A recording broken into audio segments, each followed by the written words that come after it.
Hope आप सभी बहुत अच्छे होंगे। आज हम लेकर के आए हैं मेडिसिनल केमिस्ट्री सेकंड, जो कि 5वें सेमेस्टर की वीडियो है। 2 मार्क्स के जितने भी इंपॉर्टेंट क्वेश्चंस हो सकते थे वो सभी इस वीडियो में हमने जो है कंपाइल करने की कोशिश की है। सो इस कंपाइलेशन वीडियो को आप बहुत अच्छे से देखिएगा। ये अकॉर्डिंग टू जो है पीसीआई सिलेबस हमने डिज़ाइन की है क्वेश्चन पेपर को, और यूनिट वाइज है। हर यूनिट से आपको एक दो दो चार चार क्वेश्चंस मिलेंगे। अगर आप यहाँ तक इतना पढ़ लेते हैं, इतना करके जाते हैं, तो मोस्ट प्रोबेबली आपका जो सेक्शन ए का पार्ट है वो आपका बन जाएगा। और सेक्शन ए के साथ साथ में सेक्शन बी और सेक्शन सी के भी कई पार्ट्स इसमें से आपको देखने को जरूर मिलेंगे। आप पेपर में जरूर देखिएगा। और प्रीवियस ईयर्स का जो क्वेश्चन पेपर है, जैसे 2022-23 का पेपर है, 20-21-22 का पेपर है, ये सभी आपको लिंक जो है इनका डिस्क्रिप्शन बॉक्स में हम जो है डाल देंगे, वहाँ से आप देख लीजिएगा। ठीक है, तो चलते हैं वीडियो की तरफ। सो हमारा पहला क्वेश्चन है वो है define anti histaminic agent with example. क्या होते हैं एंटी हिस्टामिनिक एजेंट, उनके एग्जाम्पल बताने हैं। देखिए एंटी, जो सबसे पहली बात समझते हैं हम, एंटी और हिस्टामिन क्या होता है। एंटी का मतलब होता है अपोजिट, और हिस्टामिन का मतलब जो हमारी बॉडी में हिस्टामिन रिलीज होता है उसकी हम बात कर रहे हैं। जो उस हिस्टामिन को रिलीज को रोकने को जितनी जो भी ड्रग होंगे उनको हम एंटी हिस्टामिनिक एजेंट बोलेंगे। ठीक है, ऐसी ड्रग्स जो हिस्टामिन के रिलीज को रोकती हैं, वो इनहिबिट करती हैं, ऐसी ड्रग्स को हम एंटी हिस्टामिनिक ड्रग्स बोलते हैं, एंटी हिस्टामिनिक एजेंट्स बोलते हैं। बात करते हैं हिस्टामिन क्या होता है। तो हिस्टामिन एक हमारा ऐसा केमिकल होता है, हमारी सेल्स में पाया जाता है, हमारी बॉडी में पाया जाता है, जो हम कॉज क्या करता है, एलर्जी, जैसे कि रनी नोज, नाक का बहना, छींक आना, ये सारी चीज़ें क्या हिस्टामिन की वजह से ही होती है। जैसे कोल्ड एंड कफ हो जाता है, जुकाम वगैरह हो जाती है, वहाँ पे भी जो है हिस्टामिन ही काम कर रहा होता है ना। नाक बहने लगती है, वहाँ पे भी हिस्टामिन ही काम कर रहा होता है। कोई डस्ट पार्टिकल हमारी बॉडी में गया और तुरंत जो है हिस्टामिन रिलीज होता है, तुरंत क्या होता है, तुरंत छींक आ जाती है, वहाँ हमारा हिस्टामिन काम कर रहा था। तो ऐसे जो एलर्जिक रिस्पॉन्सेस के लिए रिस्पॉन्सिबल होता है उसको हिस्टामिन बोलते हैं, और इसी हिस्टामिन को इनहिबिट करते हैं, इसी हिस्टामिन को रोकते हैं। ऐसी ड्रग्स को हम एंटी हिस्टामिनिक ड्रग्स बोलते हैं। एग्जाम्पल के लिए डाइफेनहाइड्रामाइन हाइड्रोक्लोराइड हो गया, प्रोमेथाजिन हो गया, डाइमेनहाइड्रिनेट हो गया, बहुत सारे एग्जाम्पल्स हैं। आप 2-4 एग्जाम्पल जरूर लिख लीजिएगा। ठीक है, नेक्स्ट हमारा क्वेश्चन है why proton pump inhibitors are advise to take empty stomach. आपने देखा होगा कि जब आप दवाई लेने जाते हो, गैस वगैरह की जब दवाई लेने जाते होंगे, तो डॉक्टर्स क्या बोलते हैं कि आपको जो है एम्प्टी स्टमक लेना, यानी खाली पेट दवाई खानी है। सुबह उठते ही खाली पेट आपको ये दवाई लेनी है। तो ऐसी ड्रग्स जो खाली पेट जो दी जाती हैं, खाली पेट एडवाइस करी जाती हैं लेने के लिए, उन ड्रग्स को क्यों ऐसा किया जाता है, क्यों खाली पेट दी जाती? क्योंकि ऐसी ड्रग्स को हमें जो है खाली पेट, जो हमारा खाली पेट होता है, एम्प्टी स्टमक होता है, वहाँ पे प्योर एसिड होता है। इन ड्रग्स को एक्टिवेट होने के लिए वो प्योर एसिड की ज़रूरत होती है। इसीलिए हम जो प्रोटॉन पंप इनहिबिटर्स की जो ड्रग होती हैं वो एडवाइस की जाती हैं कि एम्प्टी स्टमक ली जाए। आई होप आपको समझ में आएगा। जैसे ओमिप्राजोल हो गया, रेबिप्राजोल हो गया, ये सारी ड्रग्स हमारी किस में आती हैं, प्रोटॉन पंप इनहिबिटर्स में। ठीक है, नेक्स्ट हमारा क्वेश्चन है right the synthesis of promethazine. Promethazine की सिंथेसिस हमें बतानी, तो सबसे पहले हमें क्या करना है, प्रोमेथाजिन हमारा क्या है, एंटी हिस्टामिनिक क्लास का ड्रग है ना। और सबसे पहले हमें क्या करना है, इसको ब्रेक डाउन करना। देखिए यहाँ से हम ब्रेक कर सकते हैं क्या, इसको बिल्कुल कर सकते हैं, वही हमने किया। यहाँ का जो सल्फर है वो छोड़ के बाकी हमने इतनी जो रिंग है वो लिख दी वैसे ही, डाईफिनाइल अमीन। देखिए अमीन लगा है और 2 फिनाइल लगे, डाई का मतलब 2, फिनाइल का मतलब 2 फिनाइल, और एक अमीन, ये अमीन ग्रुप लगा है, और सल्फर से इसकी रिएक्शन कराई P2S6 की प्रेजेंस में, तो हमको फिनोथायाजिन मिला। फिनोथायाजिन क्यों, क्योंकि अमीन तो लगा ही, जो जैसी रिंग हमारी थी, केवल सल्फर जो हमारा उठ के आके यहाँ पे जुड़ गया। ठीक है, फर्दर इसकी हमने रिएक्शन कराई 1-chloro-2 N di methyl propane. क्या हुआ, जो हमने ये तोड़ा था ना, ये जो ब्रेक किया था बीच से, इसको हम इसके साथ में रिएक्शन कराई। बस यहाँ पे जो CH2 है, यहाँ पे CH2 के साथ में एक ये बॉन्ड जो ब्रेक खाली रहा है ना, तो इसके साथ में एक Cl लगा देंगे। बस वहाँ वन पोजीशन पर क्लोरो लगा करके Cl लगाएंगे, और यहाँ का इस अमीन का H और इसका Cl निकल करके बाहर हो जाएगा, HCl रिमूव होगा, और हमारा प्रोमेथाजिन जो है बन के तैयार है। ठीक है, आई होप आपको ये रिएक्शन समझ में आई होगी। हम आपको जो है एक साथ कंपाइल करके जितनी भी सिंथेसिस हैं, जितनी भी मेडिसिनल केमिस्ट्री सेकंड में जितनी भी सिंथेसिस हैं, सभी कंपाइल करके आपको एक वीडियो में मिल जाएंगी। आप लिंक डिस्क्रिप्शन बॉक्स में चेक कर लीजिएगा। अभी आज नहीं तो नेक्स्ट डे हम आपको जरूर ये वीडियो प्रोवाइड करने की कोशिश करेंगे। ठीक है, सारी सिंथेसिस एक साथ मिलेंगी आपको। Give the structure in uses of डाइफेनहाइड्रामाइन hydrochloride. आप केवल नाम से समझिए कि डाई का मतलब दो, फेन का मतलब फिनाइल ग्रुप, हाइड्रामीन, हाइड्रा और अमीन, माने कि अमीन ग्रुप के साथ में जो हमारा जो ग्रुप है वो हाइड्रामीन कहलाएगा। ठीक है, देखिए एक दो, दो हमारी क्या है, फिनाइल है, दो फिनाइल लगी और ये पूरा ग्रुप हमारा हाइड्रामीन ग्रुप है। ठीक है, तो ये हमारा स्ट्रक्चर है। इसके यूजेस जैसा कि हमने आपको बताया था कि एंटी हिस्टामिनिक ड्रग ऐसी होती हैं जो हमारी रिस्पॉन्सिबल किसके लिए होती हैं, एलर्जिक रिस्पॉन्सेस के लिए रिस्पॉन्सिबल होती हैं। तो जैसे मोशन सिकनेस, चक्कर वगैरह आता है, नोजिया और नोजिया ड्यूरिंग प्रेगनेंसी, जी मचलाना प्रेगनेंसी के समय, और जैसे जो भी हमारे एलर्जिक रिस्पॉन्सेज होते हैं वहाँ पे हम इस एंटी हिस्टामिनिक ड्रग जो डाइफेनहाइड्रामाइन इसको दे सकते हैं। ठीक है, नेक्स्ट हमारा क्वेश्चन है give the mechanism of action of omeprazole. Omeprazole का मैकेनिज्म ऑफ एक्शन बताना है। तो देखिए जैसे ही हमने आपको भी बताया था कि प्रोटॉन पंप इनहिबिटर, ओमिप्राजोल जो होती है वो प्रोटॉन पंप इनहिबिटर क्लास की ड्रग होती है। यहाँ पे हमें एसिड चाहिए होता है ना, क्यों? क्योंकि हम एसिड को रोक रहे हैं, गैस्ट्रिक जो गैस हमारी पेट में बन रही है उसको रोक रहे हैं। ओमिप्राजोल का काम क्या है, गैस को रोकना। ठीक है, बस वही बात करें। जैसे ओमिप्राजोल हमने ओमीजेड लिखा है, इसको ऐसे भी लिख सकते हैं, ओमिप्राजोल जब हमने दिया तो जो पैराइटल सेल है वहाँ पे ये रिवर्सिबली बाइंड करेगा जाके, और ये क्या करेगा, ब्लॉक करेगा जाके, इनहिबिट करेगा जाके, जो H+K+ एटीपेज पंप है उसको इनहिबिट करेगा। यही प्रोटॉन पंप इनहिबिटर होता है। जब इसको हम इनहिबिट कर देंगे तो सीधी सी बात है जो गैस हमारी रिलीज हो रही होगी वो हमारी क्या होगी, रिड्यूस हो जाएगी, कम हो जाएगी। ठीक है, ये हमारा इसका मैकेनिज्म ऑफ एक्शन है। नेक्स्ट हमारा क्वेश्चन है give the example of antibiotics. Antibiotics क्या होती हैं? आपने देखा होगा कि आप बुखार की दवाई लेने जा रहे हैं तो एंटीबायोटिक जरूर दिया, डॉक्टर कहता है एंटीबायोटिक जरूर साथ में ले लेना। क्यों? एंटीबायोटिक एक ऐसी ड्रग, ऐसी क्लास की ड्रग होती है जो क्या करती हैं, बैक्टीरियल, जो भी हमारे बॉडी में बैक्टीरियल इन्फेक्शन बन रहा होता है, जो भी बैक्टीरियल इन्फेक्शन बन रहा होता उनको, उनके अगेंस्ट में फाइट करती हैं ये मेडिसिन और उनको हम रोकती हैं, इसीलिए हम इसको एंटीबायोटिक बोलते हैं। एग्जाम्पल इसकी बात करें तो ब्लियोमाइसिन हो गया, डेक्टिनोमाइसिन हो गया, ये सारे इसके, डायरोबिसिन हो गया, ये सारे इसके एग्जाम्पल हैं। ठीक है, एंटीबायोटिक समझ में आया? एंटीबायोटिक क्या होता है, जो भी आप जैसे बुखार की दवाई लेने जा रहे हो तो एंटीबायोटिक दीजिए। क्यों बुखार क्यों आता है? क्योंकि भाई बैक्टीरियल इन्फेक्शन पैदा हो जाता है मेरी बॉडी में। आप दांत खाज खुजली की दवाई लेने जा रहे हैं तो वहाँ पे भी एंटीबायोटिक दे देता है क्योंकि बैक्टीरियल इन्फेक्शन हो रहा है हमारी बॉडी में। सो इसको हम एंटीबायोटिक बोलते हैं। नेक्स्ट हमारा क्वेश्चन है state the mechanism of action in uses of methotrexate. Methotrexate जो है हमारी एंटी मेटाबोलाइट, जो भी कैंसरस सेल्स को रोकने, कैंसरस सेल को प्रिवेंट करता है, कैंसर सेल को आगे जो है फर्दर डिवीजन ना करने, मतलब कैंसर बढ़े ना, उसको जो प्रिवेंट करता है, ऐसी ड्रग को हम बोलते हैं एंटी मेटाबोलाइट ड्रग। और वहाँ का एक एग्जाम्पल है मीथोट्रिक्सेट। इसका मैकेनिज्म ऑफ एक्शन देखेंगे। देखिए फॉलेट, हमारा फॉलेट बन रहा है, फॉलेट से हमारा डाई हाइड्रोफोलिक एसिड, ये नॉर्मल रिएक्शन हो रही, डाई हाइड्रोफोलिक एसिड है, फिर ट्राई हाइड्रोफोलिक एसिड है, फिर प्यूरिन सिंथेसिस, डीएनए का रेप्लिकेशन, ये सब होता है। तो हम क्या कर रहे हैं, मीथोट्रिक्सेट, जब डाई हाइड्रोफोलिक एसिड बन रहा है, हम क्या करें, मीथोट्रिक्सेट जब देता है तो ये मीथोट्रिक्सेट हमारा डाई हाइड्रोफोलिक फोलेट रिडक्टेज एंजाइम को क्या करता है, इनहिबिट कर देता, ये रोक देता। जब ये रोक देता तो आगे क्या है, जो प्यूरिन सिंथेसिस नहीं होगी, वो प्यूरिन सिंथेसिस अगर नहीं होगी तो सीधी सी बात, हमारा जो डीएनए का रेप्लिकेशन हो रहा है, जिस डीएनए की वजह से हमारी जो कैंसरस सेल बढ़ रही है वो हमारा बढ़ना बंद हो जाएगी। ऐसी ड्रग्स को हम क्या बोलते हैं, एंटी मेटाबोलाइट ड्रग्स। और इसी का एक एग्जांपल था हमारा मीथोट्रिक्सेट। इसका रिटन फॉर्म में भी देख लीजिए थ्योरेटिकल कैसा इसका मैकेनिज्म ऑफ एक्शन है। Drug methotrexate inhibit the biosynthesis of purine by inhibiting the dihydrofolate reductase enzyme ultimately disturb the DNA replication. DNA replication को डिस्टर्ब करता है, रोकता है, और हमारी जो फर्दर जो रेप्लिकेशन है वो नहीं हो पाएगा। ठीक है, नेक्स्ट हमारा क्वेश्चन है antineoplastic give the structure of मेथक्लोरएथामाइन।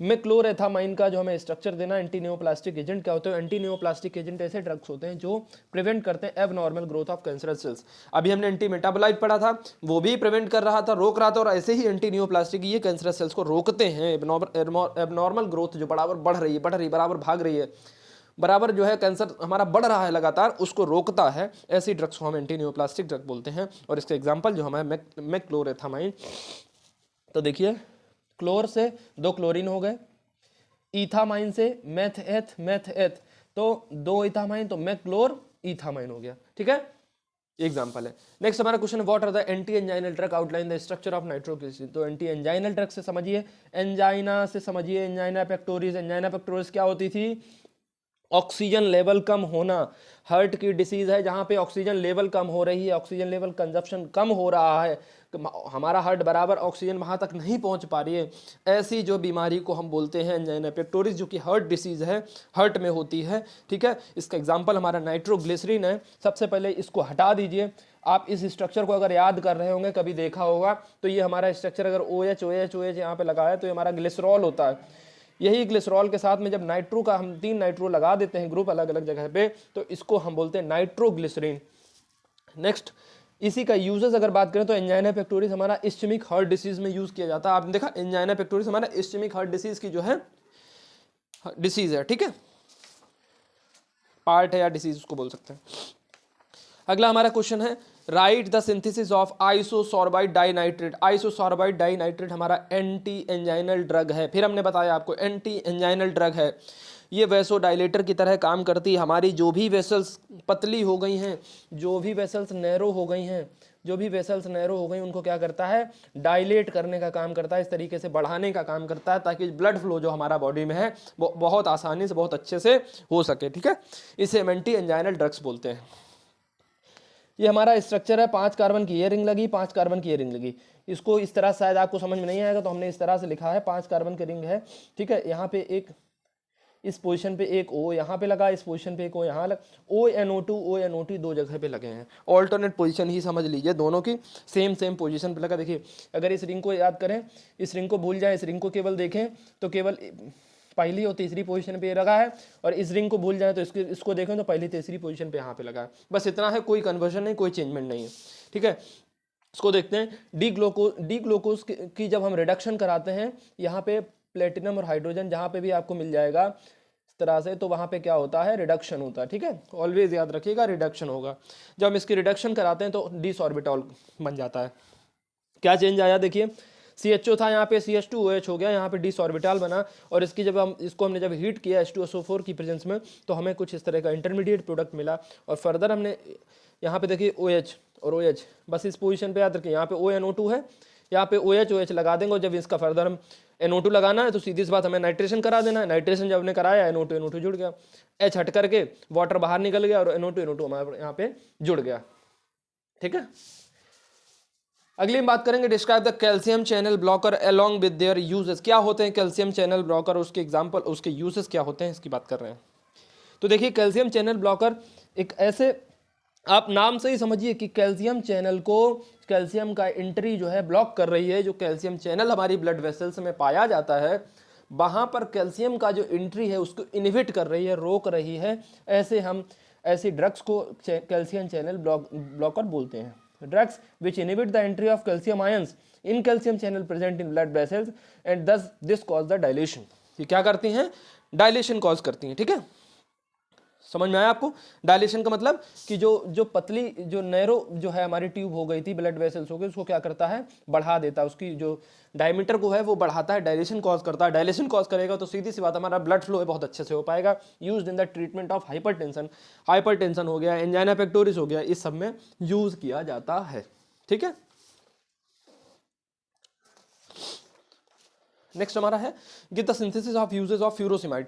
Furosemide की सिंथेसिस और इसकी यूजेस। देखिए, फ्यूरोसिमाइड जो हमारी ड्रग होती है, एसिटाजोलामाइड, फ्यूरोसिमाइड, ये सब जो है, ये ड्रग काहे की है, ये ड्रग हमारी है loop diuretic, high ceiling class की ड्रग है हमारी, और लूप डायूरेटिक है, डायूरेटिक क्लास की ड्रग है, यानी कि यूरिन की जो फ्लो है, यूरिन का जो रेट है वो बढ़ाती है। ठीक है, किडनी में वर्क करती है। ओके, स्ट्रक्चर इसका देखिए, ये हमारा स्ट्रक्चर है। यहाँ बेंजीन केवल एक पोजीशन छोड़ करके बाकी सब जगह हमारे कोई ना कोई फंक्शनल ग्रुप, कोई ना कोई जो है कंपाउंड या मॉलिक्यूल लगा हुआ है। ठीक है, ये फ्यूरॉन रिंग है, यहाँ पे CH2NH2 बीच में लगा होगा, बस इस तरह से इसको याद करना है। सिंथेसिस की अगर बात की जाए तो ये क्या है, 2,4 डाइक्लोरोबेंजोइक एसिड की प्रेजेंस में ये रिएक्शन हमारे डाइक्लोरोसल्फोनिक एसिड की प्रेजेंस में रिएक्शन हो रही है। कुछ इस तरह का इंटरमीडिएट मिलेगा। यहाँ पे 2 जगह क्लोरीन था, वो जगह ठीक था, वो ठीक है, क्लोरीन OH वो सब वही है, बस केवल इसकी वजह से यहाँ जो Cl SO2Cl है, यहाँ पे SO3H और Cl2 लगा है ना, यहाँ पे SO2Cl उठ के निकल के यहाँ लग जाएगा, ऐड हो जाएगा, और साथ में इसका अमोनिया से जब रिएक्शन कराएंगे तो एक Cl एक H निकल के बाहर हो जाएगा, और क्या होगा, कुछ इस तरह का इंटरमीडिएट प्रोडक्ट मिलेगा। फर्दर हमने रिएक्शन, जैसे हमने कहा कि हमने आपसे बोला था कि ब्रेक करना सीखिए, तो हमने यहाँ से इसको ब्रेक किया, ठीक है, ये हटा दिया ये, और यहाँ पे Cl लग गया था, देखिए यहाँ पे ये था। फिर फर्दर हमने इसकी रिएक्शन कराई तो SO2Cl लग गया, अमोनिया के साथ में रिएक्शन कराए तो ये हमारा सीधा जो लगना था वो पूरा कंप्लीट यहाँ पे लग गया, NH2SO2 लग गया। फिर इसको उठा के हमने साथ में रखा, इसको बस कुछ नहीं है, यहाँ पे NH है, NH2 हो जाएगा, एक H और बढ़ गया, NH2 हो गया। यहाँ का H, यहाँ का Cl निकलेगा जब, तो इस पोजीशन पे HCl बाहर हो जाएगा और हमारा जो फ्यूरोसिमाइड है वो हमको मिल जाएगा। ओके, आई होप आपको समझ में आ गया होगा। आगे अगर अभी तक आपने हमारा चैनल सब्सक्राइब नहीं किया तो पहले जाकर के चैनल सब्सक्राइब कर लीजिए और बेल आइकॉन को भी प्रेस कर लीजिए, ताकि हमारी जो वीडियोस हैं वो आपको जल्दी से जल्दी नई वीडियोस आपको बहुत तेज मिल सकें, ठीक है। नेक्स्ट हमारा है question number 13, give the structure in uses of methyl dopate HCl hydrochloride. Methyl dopate hydrochloride हमें बताना है कि क्या होता है। मिथाइल डोपा या मिथाइल डोपेट भी इसको बोलते हैं, हाइड्रोक्लोराइड, इसका हमें स्ट्रक्चर यूजेस बताने हैं। तो सबसे पहले इसको ब्रेक करिए, यहाँ पे 2 OH लगे होंगे और CH2C, CO इथाइलिन और HCl साथ में बाद में सॉल्ट की तरह लगा होता है, NH2 और CH3। इस तरह से इसको याद करना पड़ेगा, आपको याद लर्न करने की जरूरत है। यहाँ पे कोई ट्रिक नहीं, कोई कुछ काम नहीं करती है, आपको बस याद करना है इसको किसी तरीके से, ठीक है। बार बार देखेंगे तो बार बार स्ट्रक्चर बनाएंगे, बार बार देखेंगे, जरूर आपको याद हो जाएगा। यूज बताए तो ट्रीटमेंट ऑफ हाइपरटेंशन में यूज किया जाता है, डायरेटिक्स में यूज किया जाता है, हमारा टॉक्सिसिटी, डायरेटिक्स की जो टॉक्सिसिटी उसको कम करने की। प्रीक्लैम्सिया, जो प्रेगनेंसी की वजह से BP इंक्रीज हो जाता है उसको प्रीक्लैम्सिया बोलते हैं, तो वहाँ पे भी हम इसको मिथाइल डोपा को यूज करते हैं, मिथाइल डोपेट को यूज करते हैं। नेक्स्ट हमारा है right the mechanism of action uses of acetazolamide. अभी हम बात करके आए थे फ्यूरोसिमाइड की, डायरेटिक क्लास का ड्रग था। फिर हमें एक क्वेश्चन मिला यहाँ पे, बहुत इंपॉर्टेंट क्वेश्चन है कि मैकेनिज्म ऑफ एक्शन और उसका जो है यूजेस एसिटाजोलामाइड के हमें बताने हैं। सो ये हमारी क्लास डायरेटिक क्लास की ड्रग है, which works by inhibiting the carbonic anhydrase. ये मैकेनिज्म ऑफ एक्शन है, ये क्या करता है, कार्बोनिक एनहाइड्रेज एंजाइम जो होता है वो उसको इनहिबिट करता है। जब वो इनहिबिट हो जाएगा तो सीधी सी बात, हमारा यूरिन का प्रोडक्शन है, यूरिन का जो प्रोडक्शन है वो बढ़ जाएगा, यूरिन का प्रोडक्शन हमारा बढ़ जाएगा और हमारे जो डायरेटिक जो भी हमें प्रॉब्लम है वो ठीक हो जाएगी। स्ट्रक्चर की बात करें तो एक एसिटानिलाइड ग्रुप लगा हुआ है। सबसे पहले भूल जाइए आप सबसे पहले भूल जाइए थायाडायाजोल। अगर S को भूल जाएंगे तो ये हमारी क्या है, इमिडाजोल रिंग है। क्या है, इमिडाजोल रिंग है। इन सबको भूल जाइए, इन सबको भूल जाइए। अब ये क्या है, S ग्रुप है, इस S का मतलब थाया, और ये क्या है, डाई है, डाई मतलब 2, और एजा मतलब अमीन ग्रुप। तो देखिए थाया डायाजोल रिंग लगी है, साथ में सल्फामोइल SO2 NH2 को बोलते हैं सल्फामोइल ग्रुप, सल्फामोइल ग्रुप लगा हुआ है। और यहाँ पे एसिटानिलाइड NHCOCH3 हमारा एसिटानिलाइड ग्रुप होता है, ये लगा हुआ है। स्ट्रक्चर इस तरह से याद करना है आपको। ऐसे ही हमने अभी आपको फ्यूरोसिमाइड का स्ट्रक्चर बताया था, वहाँ पे भी यही है और थोड़ा सा वहाँ चेंजमेंट है, बट यहाँ पे क्या है, हमारा एसिटाजोलामाइड है। तो यहाँ पे इस तरीके से बेसिक रिंग जो है वो हमें याद कर लेनी है और याद हो जाएगा, ठीक है। फिर फर्दर मैकेनिज्म ऑफ एक्शन की बात करें तो इट इनहिबिट HCO3 यानी कि बाई कार्बोनेट आयन को इनहिबिट करता है, reabsorption by inhibiting carbonic anhydrase enzyme. Carbonic anhydrase enzyme को क्या करता है, इनहिबिट करता है। फर्दर हमारा क्या है, बाई कार्बोनेट आयन इनहिबिट हो जाता है। और यहाँ पे PCT ये कहाँ पे काम करता है, प्रोक्सिमल कन्वोल्यूटेड ट्यूब्यूल पे एट नेफ्रॉन पे काम करता है और हमारे जो यूरिन का प्रोडक्शन है वो बढ़ जाएगा, ठीक है। यूजेस की बात करें तो यूजेस हमारा डायरेटिक में यूज किया जाता है, treatment of glaucoma I disease जो होती है वहाँ पे भी, एपिलेप्सी, मिर्गी के दौरे, इन सब में भी यूज किया जाता है ये। नेक्स्ट हमारा क्वेश्चन है name the drug act on the renin angiotensin system. ऐसी कौन सी ड्रग है एंटी हाइपरटेंसिव क्लास की जो रास सिस्टम पे वर्क करती हैं, रेनिन एंजियोटेंसिन सिस्टम पे वर्क करती हैं। तो एस इनहिबिटर की जितनी भी ड्रग हैं, कैप्टोप्रिल, इनाराप्रिल, लिसिनोप्रिल, बेंजाप्रिल ना, ये सारी ड्रग हमारी किसकी होती हैं, रास सिस्टम के पर वर्क करती हैं। Draw the chemical structure of rabeprazole. ये हमारा केमिकल स्ट्रक्चर ऑफ रेबिप्राजोल है। कुछ नहीं करना, जस्ट आपको लर्न करना है, इसको बार बार देखना, बार बार बनाएंगे तो ही आपको याद हो पाएगा, ठीक है। नेक्स्ट हमारा क्वेश्चन है डिफाइन द एंटी अराइदमिक ड्रग। सबसे पहले हम इसको ब्रेक करते हैं, एंटी को ब्रेक करते हैं, अरिदमिक। तो अर का मतलब होता है इरेगुलर, एंटी का मतलब होता है अपोजिट, और रिदमिक का मतलब रिदम ऑफ हार्ट, जो भी हमारी लब डब लब डब लब डब जो भी हमारी रिदम है हमारी हार्ट की, उसकी हम बात करें तो एंटी अराइथमिक ऐसी ड्रग होती हैं जहां पर जो इरेगुलर जो रिदम हमारी हार्ट की शुरू हो जाती है, मान लीजिए अगर हमारा हार्ट वर्क नहीं कर रहा है, सही ढंग से वर्क नहीं कर रहा, उसकी रिदम कम ज़्यादा हो गई है, मान लीजिए 1 मिनट में कितनी बार 72 बार धड़कता है, तो क्या उस कम ज़्यादा अगर हो गया तो उसको हम क्या कहते हैं, एंटी अराइदमिक, सॉरी अराइदमिया, मतलब कि हार्ट का इरेगुलर बीट होना, इरेगुलर जो है काम करना, उसको हम अराइदमिया बोलते हैं। और इसी अराइदमिया को रोकने के लिए जो भी ड्रग यूज करी जाती है उनको एंटी अराइदमिक ड्रग्स बोलते हैं। It is defined as a condition of irregular heart beat. Such drugs are use to treat arrhythmia called as antiarrhythmic drugs. और इसके एग्जाम्पल जो है बिरामापिल हो गया, बिरापामिल हो गया, लिडोकेन हो गया, प्रोपेनोलॉल यानी बीटा ब्लॉकर, ये सारी जो हमारी एंटी अराइदमिक क्लास में आ जाएंगी। ठीक है, अगला हमारा जो ड्रग है उसमें पूछा गया है, ये बहुत इंपॉर्टेंट क्वेश्चन बार बार पूछा गया है कि CHF कंजेस्टिव हार्ट फेल्योर में कौन कौन सी ऐसी ड्रग्स हैं जो कंजेस्टिव हार्ट फेल्योर में यूज करी जाती हैं, दी जाती हैं, इसकी बात कर रहे हैं। तो हमने इसका एग्जांपल नेम देना और उसको स्ट्रक्चर देना। तो इसका देखिए डिजॉक्सिन है, तीसरी पोजीशन पे ट्राई डिजिटॉक्सोज लगेगा, 1 2 3 इस तरीके से। एंथ्रासीन नहीं है, बॉन्ड नहीं लगे तो एंथ्रासीन नहीं कर सकते हैं, बट एंथ्रासीन की तरह ये रिंग है, देखिए एंथ्रासीन की तरह ये रिंग है। और स्टेरॉइड में भी ऐसी इस तरह की रिंग बनती है, आपने शायद देखा होगा। तो ये एंथ्रासीन की रिंग है, 5 कार्बन की यहाँ पे रिंग लगा, एक या 5 फ्यूरॉन लगा और यहाँ पे कीटोन ग्रुप लगा है, ठीक है, इस तरीके से। और यहाँ पे ट्राई डिजिटॉक्सोज अगर देखा जाए कि क्या होता है ट्राई डिजिटॉक्सोज, तो ये रिंग अगर यहाँ से इसे इस तरीके से ब्रेक कर दें तो यहाँ पे ये ट्राई डिजिटॉक्सोज हो, आप अगर बनाना हो तो ऐसे बना लीजिए, नहीं तो डायरेक्ट आप ट्राई डिजिटॉक्सोज भी लिख सकते हैं। ठीक है, ये डिजिटॉक्सिन है, डिजॉक्सिन, यहाँ डिजिटॉक्सिन है। बस फर्क इतना है कि यहाँ पे O लगा हुआ है और यहाँ पे OH लगा हुआ, बाकी सारा सब कुछ सेम आपको मिलेगा, और वहाँ पे OH है, यहाँ पे OH नहीं है। ठीक है, बस इतना है फर्क, ये देख लीजिएगा। अगला हमारा क्वेश्चन है, give the mechanism of action of lovastatin. Lovastatin क्या करता है, HMG coenzyme reductase inhibitor, ये HMG को एंजाइम जो होता है, रिडक्टेज एंजाइम जो होता है उसको इनहिबिट करता है। उसको इनहिबिट करेगा तो हमारा कोलेस्ट्रॉल लेवल जो है बॉडी से कम हो जाएगा। एंटी हाइपरलिपिडेमिक क्लास की ड्रग है हमारी, यानी कि जो लिपिड बढ़ रहा है हमारी बॉडी में उसको कम करेगा, एंटी करेगा, अपोज करेगा। और जब हमारा ये एंजाइम हमारा इनहिबिट होगा तो हमारा क्या, डायरेक्ट हमारा कोलेस्ट्रॉल लेवल जो हमारी बॉडी का वो कम हो जाएगा। ठीक है, ये यूज़ करी जाती है एंटी हाइपरलिपिडेमिक में, हार्ट डिसीज में रिड्यूस लिपिड लेवल को भी कम करने में इसको यूज़ किया जाता है। नेक्स्ट क्वेश्चन है, state the importance of anticoagulant. Anticoagulants आप जानते हैं, एंटी का मतलब होता है अपोजिट, एंटी का मतलब अपोजिट, कोगुलेशन का मतलब है कि ब्लड का थक्का जमना, ब्लड का कोगुलेट होना, ब्लड का क्लॉट जमना। कोगुलेंट्स का मतलब होता है, कोगुलेशन का मतलब है ब्लड का ऐसी प्रोसेस जहाँ पे ब्लड का कोगुलेशन हो, ब्लड का जमना, इसको हम कोगुलेशन बोलते हैं। और इसके अगेंस्ट में जो भी ड्रग काम करेगी उसको एंटी कोगुलेंट्स ड्रग बोलेंगे। ठीक है, तो वारफेरिन होगा, मेनाडायोन हो गया, ये सारी ड्रग हमारी।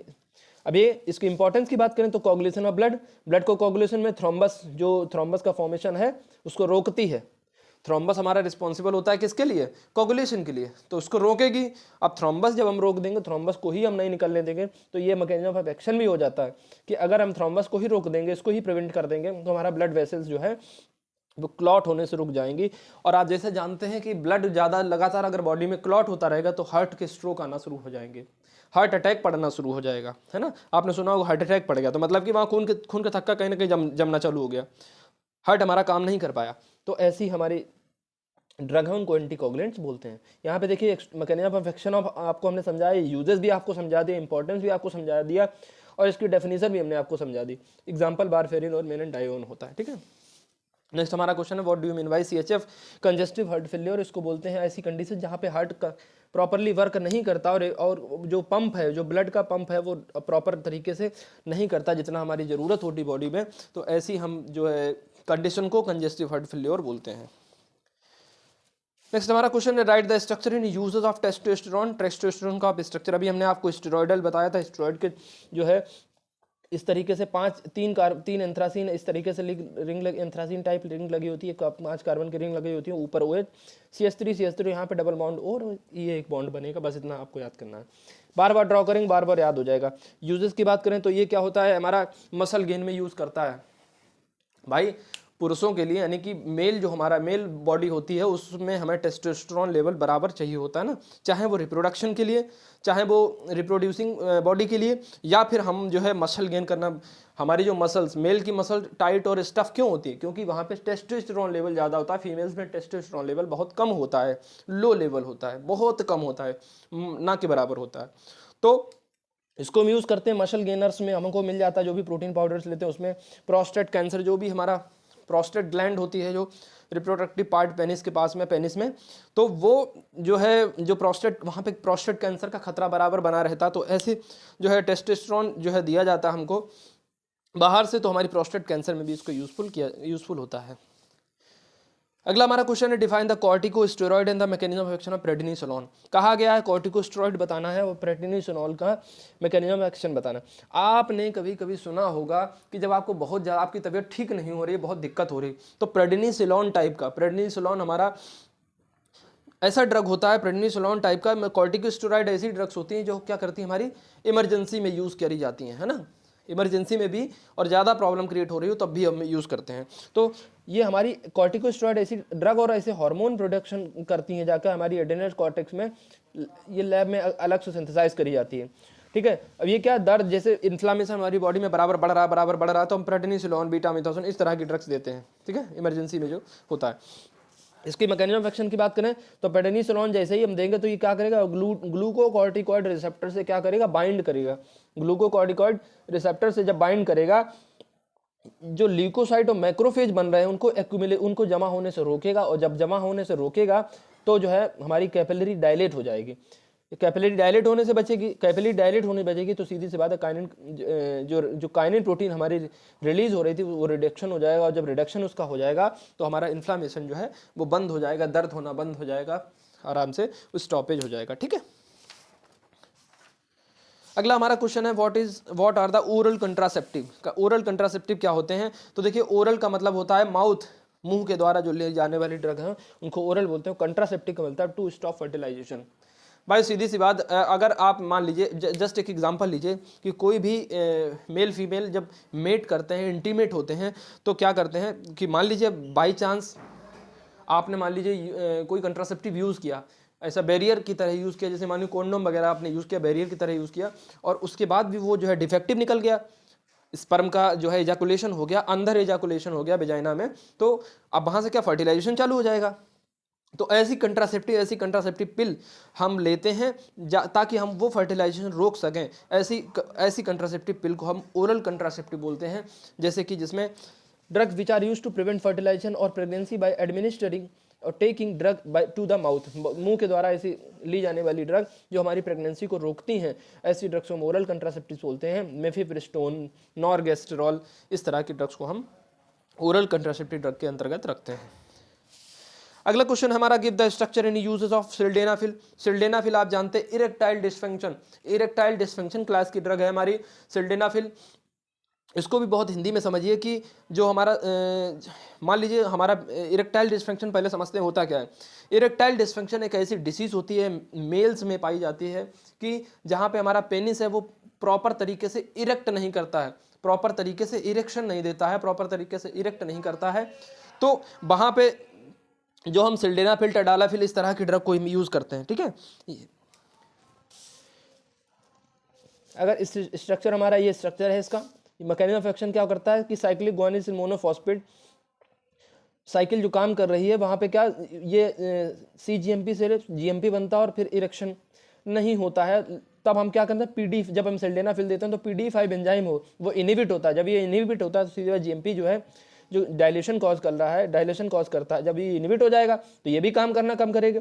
जब तब हमारा क्या, डायलेशन हो जाएगा, ब्लड फ्लो आराम से, पेनिस में जब ब्लड फ्लो आराम से होता है, पेनिस हमारा इरेक्ट क्यों होता है, प्रॉपर स्ट्रेटनिंग पेनिस की कब होती है, जब प्रॉपर ब्लड फ्लो होता है ना बॉडी में, जब प्रॉपर पेनिस की जो सेल्स हैं कॉर्पस कैवर्नोसम, जो हमारी ब्लड सेल्स हैं पेनिस की, वहाँ पे जब प्रॉपर ब्लड पहुँचेगा तभी हमारा पेनिस हमारा प्रॉपर इरेक्ट होगा। और इरेक्शन इसीलिए फिर ये PDE5 एंजाइम वर्क करता है, यहाँ पे इनिबिशन करता है इसका, और आगे की जो प्रोसेस है वो कम करता है, और डायलेशन हो जाएगा, ब्लड फ्लो अच्छा जाएगा तो इरेक्शन प्रॉपर हो जाएगा।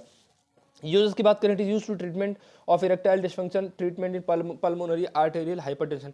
टडालाफिल का भी आप स्ट्रक्चर अलग से देख लिए, क्योंकि एक ना एक कोई ना कोई इसमें से पूछा जरूर जाएगा। ठीक है,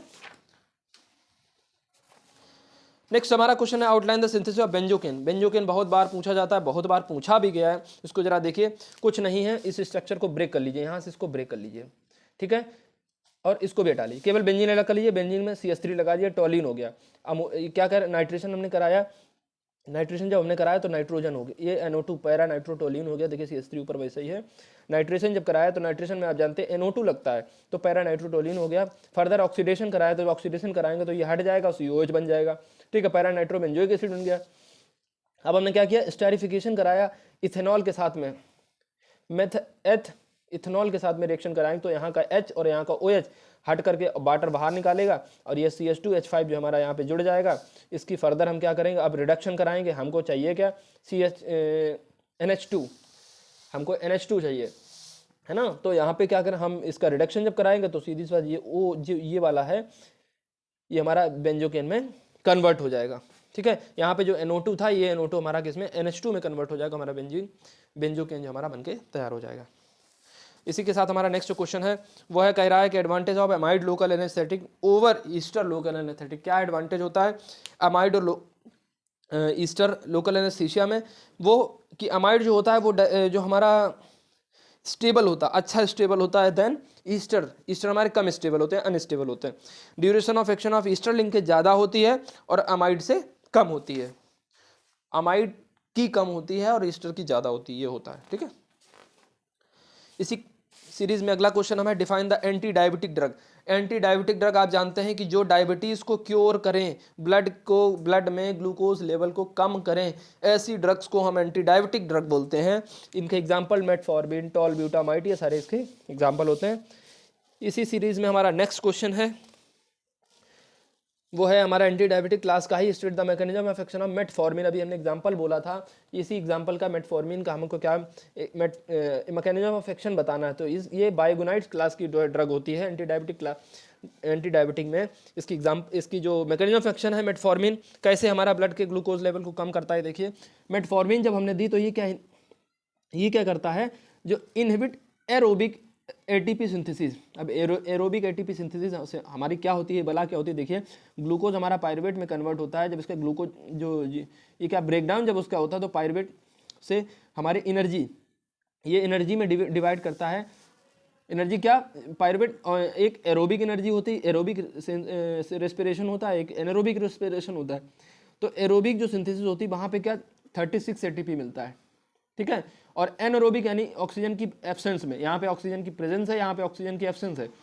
एनारोबिक में हमारा क्या 4 ATP मिलता है। तो जब हम 36 ATP ये वाला पार्ट हमारा कैंसिल कर दो, और ये कितना हमारी बॉडी को इतनी जरूरत ही नहीं, हमारी बॉडी को ज़्यादा जरूरत होती है, पर हम क्या करें, ब्लड ग्लूकोज लेवल को कम कर रहे हैं, ग्लूकोज को ही कम कर रहे हैं, तो इसकी मात्रा बढ़ा, ये मात्रा चलने दो, ये मात्रा घटा दो। तो बस यही किया हमने, इनहिबिट एरोबिक रेस्पिरेशन, जो ये वाला पार्ट था इसको इनहिबिट कर दिया। जब ये इनहिबिट कर देंगे तो एनारोबिक रेस्पिरेशन है वो अपना पार्ट ले लेगा, वो अपना काम करना शुरू हो जाएगा। और जब ये खत्म हो जाएगा, ज़्यादा वाली एनर्जी हो जाए वो कम ही हो जाएगी, ग्लूकोज लेवल कम हो जाएगा, तो सीधी सी बात है जो ग्लूकोज का यूटिलाइजेशन है वो बॉडी में बढ़ जाएगा। भाई हमें 36 ATP की ज़रूरत है अगर, और 4 ATP ही केवल दे रहे हैं, तो ग्लूकोज जो बचा हमारी बॉडी में उसका यूटिलाइजेशन बढ़ जाएगा ना। जब इसका यूटिलाइजेशन बढ़ जाएगा तो सीधी सी बात है ब्लड में जो ग्लूकोज लेवल है वो कम हो जाएगा, और फर्दर हमारी जो डायबिटीज़ है वो हमारी कंट्रोल रहेगी। इसीलिए कहा जाता है कि चीनी वगैरह कम खाएं डायबिटीज़ में। Right the synthesis of procaine अभी बेंजोकेन की देख चुके हैं, प्रोकेन की भी देख लीजिए। प्रोकेन हमारा कुछ इस तरह का इसका ये स्ट्रक्चर है, यहाँ पे एक एनिलीन लगा है, साथ में CH2 एंड C2H5। हमने क्या कहा, हमने आपसे हमेशा बोला कि ब्रेक करिए, इसको उठा के ब्रेक कर दीजिए, ये पार्ट अलग कर दीजिए, पार्ट अलग कर दीजिए, केवल यहाँ पे H लगी। जब भाई सीधी बात एक बॉन्ड इसका खाली रहेगा तो यहाँ पे H लग जाएगा, तो COH है। पैरामीनो बेंजोइक एसिड है, देखिए ये, इसके साथ में हमने किसकी रिएक्शन कराई, इस वाले पार्ट की। यहाँ पे क्या CH2 था, यहाँ पे एक बॉन्ड जब बचेगा तो यहाँ पे OH लगा देंगे, यहाँ से क्या वाटर बाहर हो जाएगा, वाटर बाहर हो जाएगा तो हमारा प्रोकेन मिल जाएगा। ठीक है, आई होप आपको यहाँ तक जो है सारे क्वेश्चन समझ में आए होंगे, ये आपको बहुत हेल्पफुल होने वाले हैं पेपर्स में। ये आप जरूर शेयर करिए सभी तक, अगर आपने चैनल अभी तक सब्सक्राइब नहीं किया तो प्लीज़ चैनल को लाइक शेयर सब्सक्राइब जरूर कर दीजिए। Thank you.